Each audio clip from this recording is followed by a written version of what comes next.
Hey, are you ready to grow your business? You have checked out the #1 resource for business leaders, entrepreneurs, startup founders, and managers. And we're going to teach you how to grow and scale your business with real actionable steps. There's no fluff in this podcast. It's just good advice. Check out this episode. If you're a first-time listener, make sure you subscribe to the podcast. And if you enjoy this episode, leave us a 5-star review. On today's episode, we're talking about the payoff of focus, and more importantly, why you have to learn how to say no. Stay tuned. Here comes your good advice.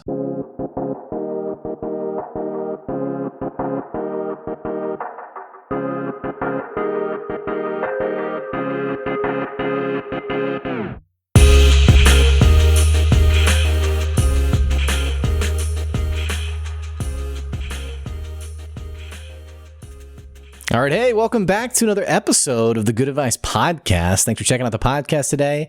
You could be listening to any podcast, and you chose this one. So thank you. My name is Blake Benz. I run a business called Good Advice, and this podcast is it's a hobby that I started back when the business began because I wish I had like a sexy origin story, but really it was because I started a business and very quickly realized that although I thought there would be customers lining up, there'd be so many people calling my phone off the hook, all these people who wanted to work with me.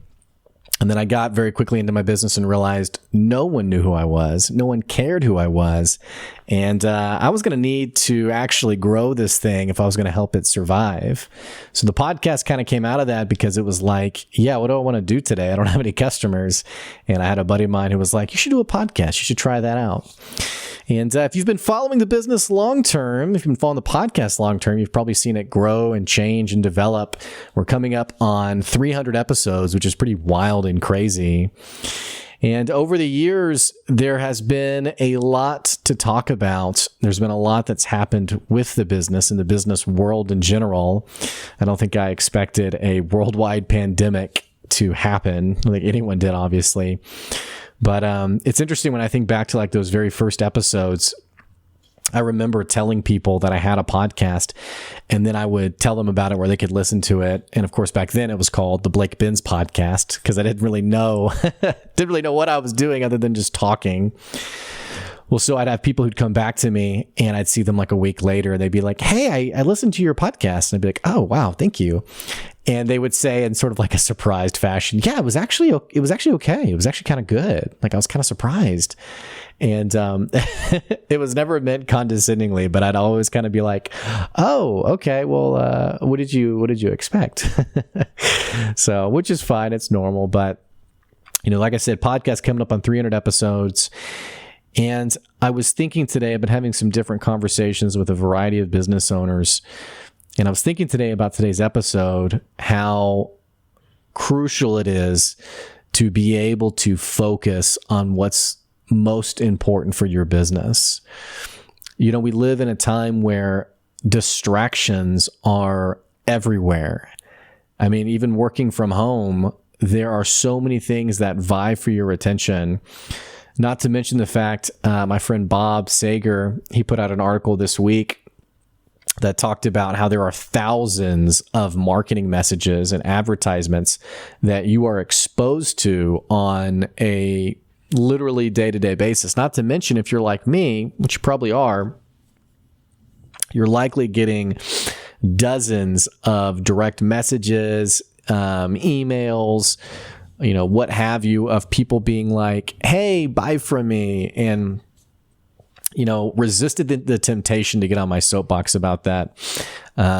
What I will say is if you do want someone to buy from you in a cold pitch way, you have to think of creative ways to actually stand out and not give the same old, "Hi, it's great to meet you. Here's my essay now. Here's the copy paste on all the great things about us." You actually do have to put in the work to stand out and differentiate yourself. So that is one thing to be mindful of. 1 second, got a quick phone call. Sorry. All right, sorry about that. We're selling our house, and we have a guy who's helping us with some maintenance stuff, like fixing some random things that are broken. And so I had to pick up the phone and answer a couple questions. But okay, so anyway, there's all these things that are vying for your attention. They're trying to get your attention. In many cases, people are trying to get you to buy from them. And I've been thinking about the last few years of my business, and or really, I guess, bringing this back to the fact that I was sitting down for coffee with a friend of mine yesterday, and he was telling me about all the different projects that he was working on for his business. And I couldn't help but, as I was listening, thinking, man, you have so many plates that are spinning. If you could just drill down on one of those, you would see a pretty exponential return on your efforts. It actually reminds me of a business owner I was talking to who was essentially trying to scale his business, and he was in this situation where it was basically like a all-in-one home repair business. So what he would do is, if you needed plumbing work, he would do it. If you needed electrical, if you needed lawn care, landscaping, literally anything and everything related to your house, he would do it. And it started as like this person who was a fix-it person, a handyman. Sorry. Clearly, I don't work really hard in these ways. But it was a handyman who had an idea. Yeah, I mean, I know how to do a lot of this stuff. Why don't I start a business? And this thing actually grew so much that it actually became kind of an enterprise where he had all these different customers who were calling him for different things. And what he had finally found himself, the situation he had found himself in, was that he was offering, I think, 14 different services, and it was running him ragged. I mean, think about this. Any one of these businesses would be its own business, and yet he was offering all of these services to quite a large number of customers. Not to mention in hiring employees, it's this whole other conversation of, am I hiring people who can also do everything? Am I hiring like a specific niche? What are like the protocols in place for someone who's doing landscaping versus someone who's doing plumbing? And it just became this really exhausting series of offerings that he was doing. And like I said, he had gotten to the point where he was really at a breaking point and said, I just don't know what to do. Like, I'm exhausted. So we were talking about it, and I was saying, well, of your 14 different services, why not like cut 2 or 3? And he's like, oh, I can't leave money on the table. I can't say no to that stuff. And I think this is wherein lies the issue with the inability to focus, is that very few of us are actually spending our time on meaningless things. The majority of us, when it comes to our business, we have a list of things that are pulling our attention. And in some ways, we can legitimize the effort we're putting into it. It's like, okay, here's the 10 things I need to do. And for those 10 things, we're able to look at those 10 things and say, yep, I see where that's important. Yep, I see the return on that. But the problem here is like levels of impact for your business. And I don't think that's where we're totally honest or totally, we have an objective viewpoint. So here's a really great example. I knew a guy who was a roofer. He got on roofs, did roofing stuff, and most of his leads came from in-person events, networking events, going out and working on a roof and then popping over to the neighbor's house, like just your pretty typical door-to-door kind of thing. Well, he was making a killing doing all of this. And the conversation he and I had was that he actually had seen a substantial decrease in revenue because he was no longer getting out and meeting people. Instead, he had been working on his website. He had this idea for this really awesome website where people could book online.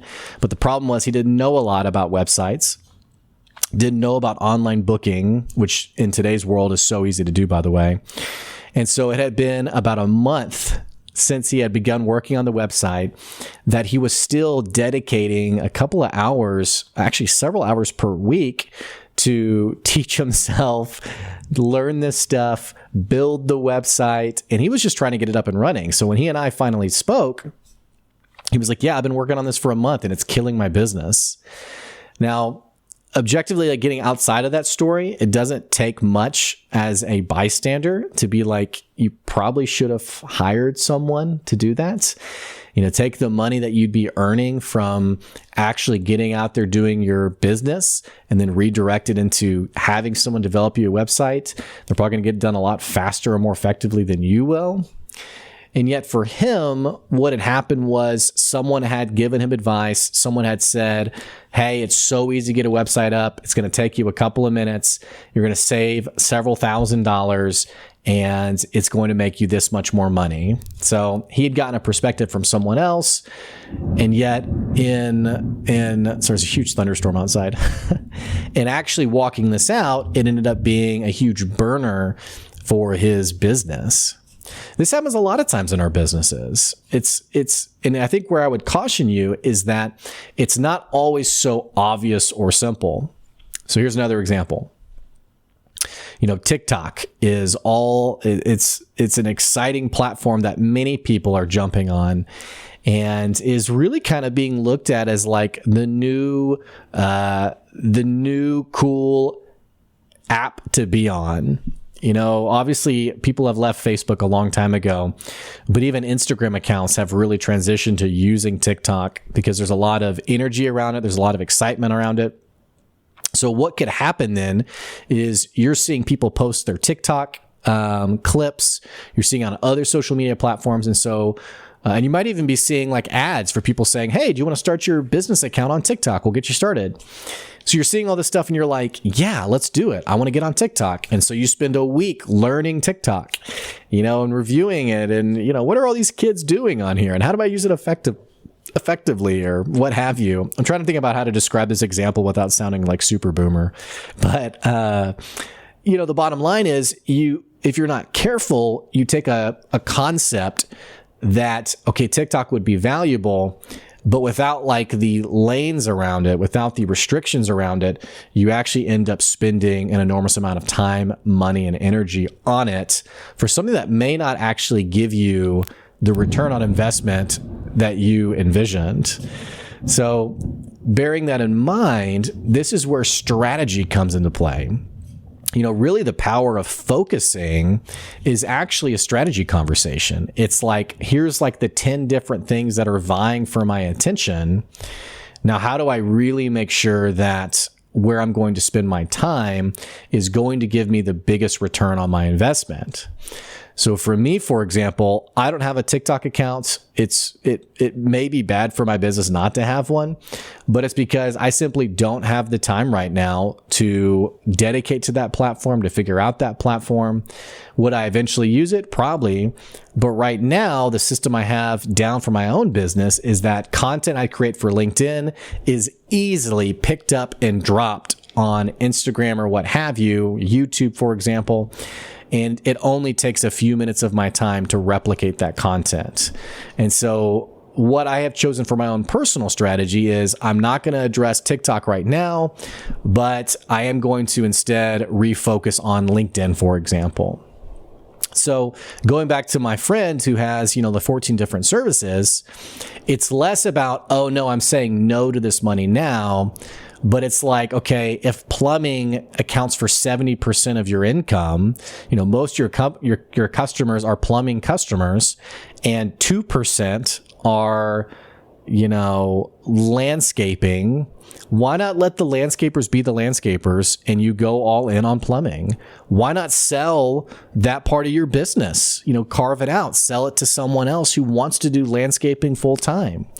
There's a lot of ways that you can look at it. And instead of it looking at it in terms of either, abundance or nothing, think of it instead as I am being intentional with my time so that I have the greatest outcome.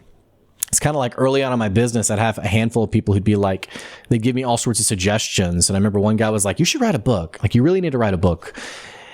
And I thought about it and I was like, I could see where that goes. I could see the value in it. But right now, there are other things that are simply more valuable for my business and more worthy of spending my time. This is also why it becomes so important to be to shift to an owner mindset for your business instead of just like, okay, what's on the docket today? What are the tasks I need to do today?